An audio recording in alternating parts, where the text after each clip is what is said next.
धर्मशाला बना रहे हो लोग। देश बनाने के लिए इतना नॉर्मल चीज होता है, केवल जमीन का टुकड़ा थोड़ी चाहिए, उतना आपके पास सक्षम वातावरण होना चाहिए, सेना होनी चाहिए, अर्थव्यवस्था होनी चाहिए। सेब बेच के देश बना ले।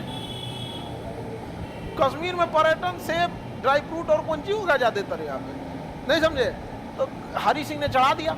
अब हरि सिंह साइने नहीं करे, सरदार पटेल कहे हरि सिंह को कि साइन कर ले भाई, क्या कर दो, साइन कर दो। अच्छा, अंग्रेज जब इतना खचरा था सब, देश आजाद हो गया 1947 में, देश आजाद हो गया 1947, लेकिन सेनापति अंग्रेज का था। सेनापति किसका था? अंग्रेज।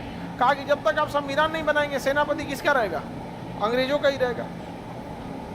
सेनापति कानून के हिसाब से चल रहा था। सरदार पटेल ने कहा कि हमला कीजिए, कश्मीर हमारा होगा। तो कहा कैसे कर देंगे, कुछ साइन करके देगा, हम अभी हमला कर देंगे। हरि सिंह साइने नहीं कर रहा था। जिन्ना के पास भी जो सेनापति था वो भी कौन था? अंग्रेज। जिन्ना ने भी कहा कि हमला करो इस पर। कहा कि हमला कैसे कर दे? हरि सिंह साइन करके देगा, कश्मीर पाकिस्तान में मिलेगा तो हम हमला कर देंगे।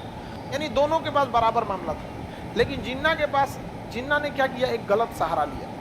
उसने कहा कि कुछ लोगों को चढ़ा के का बंदूक दिया, हथियार दिया, कहा जाकर मारो कश्मीरियों को। न्यू ही खराब हो गई, क्योंकि जब आप किसी को बंदूक चलाना सिखा देते हैं तो फिर वो लाइफ टाइम बंदूकें चलाएगा। शेर को जब मांस लग जाता है तो खिचड़ी नहीं खाएगा वो। हम लोगों ने क्या किया, ये इंसानियत बनाया, और उसने क्या किया, हमला कर दिया। और यहाँ जब आप हमला करने किसी को इलीगल भेजते हैं ना, तो कहेंगे एक आदमी को मारने के लिए तो 10 आदमी को मार देगा। सेना अगर हमला करेगी तो मार के काम खत्म होगा, लौट आई। नॉर्मल आदमी को भेजना, मार देगी, उसका दुकान शटर तोड़ देगी। सोना का दुकान है, लूट लूट। एथिक्स खत्म, मोरल खत्म, कोई कंट्रोल करने वाला नहीं रहेगा, लूट खसोट ज्यादा हो जाएगा।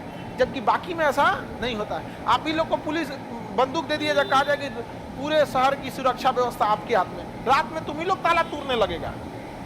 नॉर्मल पुलिस रात भर आपका दुकान किसके भरोसे खुला बंद रहता है?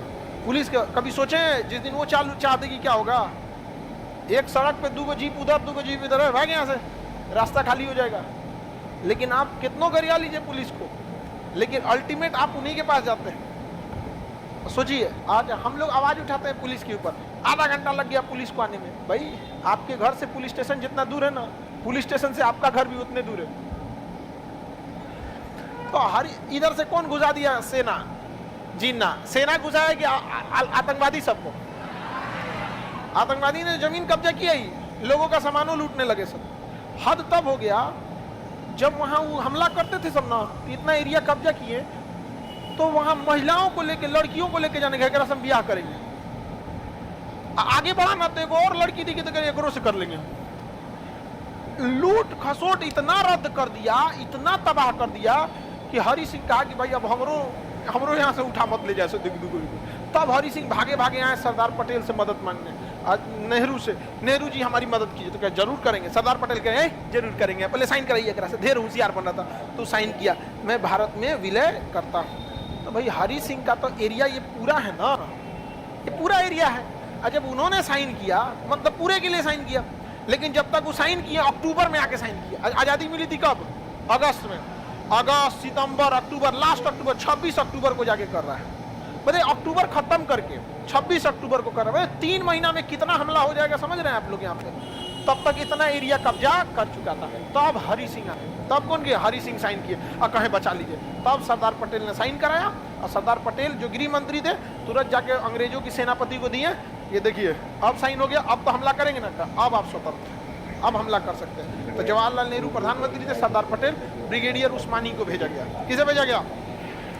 ब्रिगेडियर उस्मानी। जिन्ना का हालत खराब हो गया, क्योंकि ब्रिगेडियर उस्मानी जो थे ना, उस समय ब्रिटेन की आर्मी से, इंग्लैंड से ट्रेनिंग लेके आए थे। उस समय का सबसे बड़ा जो ट्रेनिंग एकेडमी वहाँ था, और जिन्ना ने उनको ऑफर दिया था, आ जाइए हम आपको अपने यहाँ का सेनापति बना देंगे। जिन्ना ने ऑफर दिया था ब्रिगेडियर उस्मानी को, क्या बना देंगे? सेनापति बना देंगे यहाँ पे। तो ब्रिगेडियर उस्मानी ने कहा कि जिस देश की धरती की शपथ लिए थे, जिस देश की धरती का हमने मेडल पहना था, जिसने हमें नौकरी दिया था, और जब हथियार उठाने से पहले जब हम सर्विस में आए थे तो जो शपथ लिए थे, आपके सेनापति बनने के लिए हम उस भारत का शपथ कैसे भूल जाए? भूल जाइए, आपका पाकिस्तान बन गया है, मरेंगे तो इसी धरती पे मरेंगे यहाँ पर।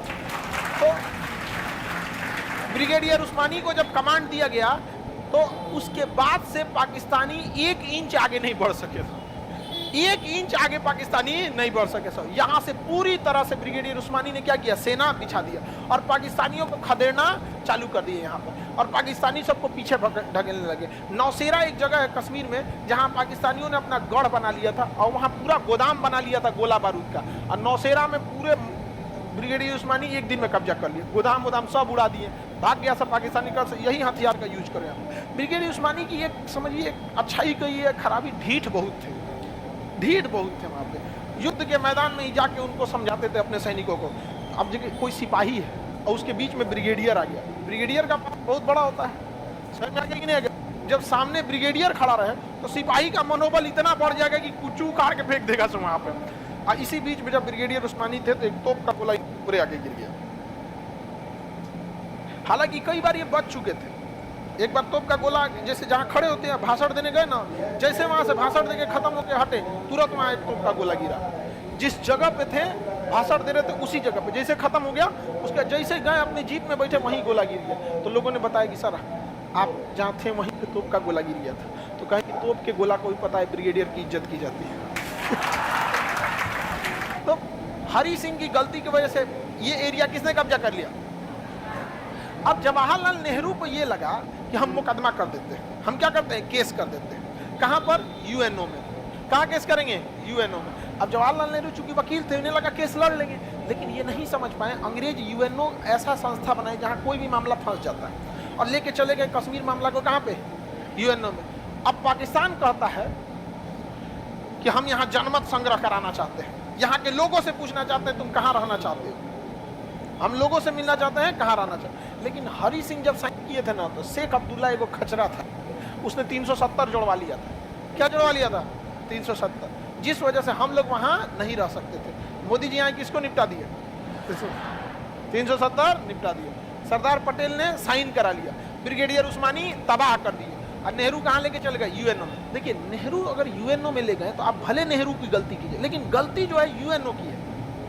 यूएनओ छाती पीट के चिल्लाता है यूक्रेन में क्या हो गया, यूक्रेन, अरे सीरिया में क्या हुआ था, अफगानिस्तान में घुस के मारे लोग, क्या हुआ था अफगानिस्तान में, इराक में क्या किया सर, तबाह कर दिया सर इराक में। ये इनकी लॉयल्टी केवल अपने वेस्टर्न कल्चर के लिए है, याद रखिएगा। बाकी हम लोग को मजबूरी है इन चट्टों की, हम लोग को इज्जत से बात करता है, वरना जिस दिन हम लोग गूगल, यूट्यूब, फेसबुक हैंड का बहिष्कार करेंगे लोग ना, उस दिन शांत हो जाएंगे ये लोग। यहाँ समझ में आएगी नहीं क्या। तो 370 जोड़ देने की वजह से होगा। अब यूएनओ में पाकिस्तान क्या कहता है कि हम यहाँ पे चुनाव कराना चाहते हैं। अब समस्या ये है कि पाकिस्तान ने कश्मीर मुद्दा को कभी भी एक जमीन की लड़ाई नहीं बनाया, बल्कि धर्म की लड़ाई बना दी। किसकी लड़ाई बना दी, धर्म की। और माइंड गेम खेलता है पाकिस्तान कैसे, ध्यान से समझिएगा पाकिस्तान का माइंड गेम कैसे है। वो अपने आतंकवादियों को भेजता है कहाँ पे, कश्मीर, और कहेगा नमाज पढ़ने वाली टोपी पहन। आप बताओ लड़ाई लड़ने के लिए तो हेलमेट पहनना चाहिए था। हम ही लोग अगर कहीं लड़ाई लड़ने जाएंगे तो क्या गमछा बांध के जाएंगे कि टोपी पहन के जाएंगे, हेलमेट पहन के जाएंगे। हेलमेट नहीं भेजता, क्या भेजता है, टोपी, और टोपी में भी नमाज वाला। अच्छा हम लोग चितकबरा कपड़ा पहनेंगे, छुपने में ऐसा नहीं, वो कुर्ता पैजामा पहनाएगा। उसका मकसद कभी कश्मीर मुद्दा जमीन का रहा ही नहीं, वो बार बार इसे धर्म पे ले जाना चाहता है, ताकि मरने वाले के बाद क्या पता चले, धर्म पता चले। जानबूझ के वो भेजना चाहता है। समझ में आया कि नहीं आ गया। उसके बाद भी उसने क्या किया, कश्मीर को किस तरह से बर्बाद करना चाहा। अपने आतंकवादियों को बोलता था जाओ गोली चलाना और घर में घुस जाना, और वो सब बैग में बुर्का लेके आते थे सब, नकाब, और जानबूझ के नकाब में बैठ जाते थे सब, ताकि आर्मी आएगी, अगर नकाब नहीं चेक करेगी तो गोली मार देगा सब, और चेक करेगी तो आतंकवादी मराएगा सब। लेकिन एक के चक्कर में तो सबका चेक करना पड़े, और जब चेक करेंगे तब पाकिस्तान कहेगा देखो देखो क्या होता है। अब भाई किसी का कोई घूंघट, देखिए नकाब तो एक बहुत ज्यादा कवर होता है, घूंघट तो नॉर्मल कवर होता है। अगर कोई घूंघटो उठा के चेक करते एक तो ईगो वाली बात आएगी कि नहीं आएगी। तो पाकिस्तान का माइंड गेम समझ रहे हैं।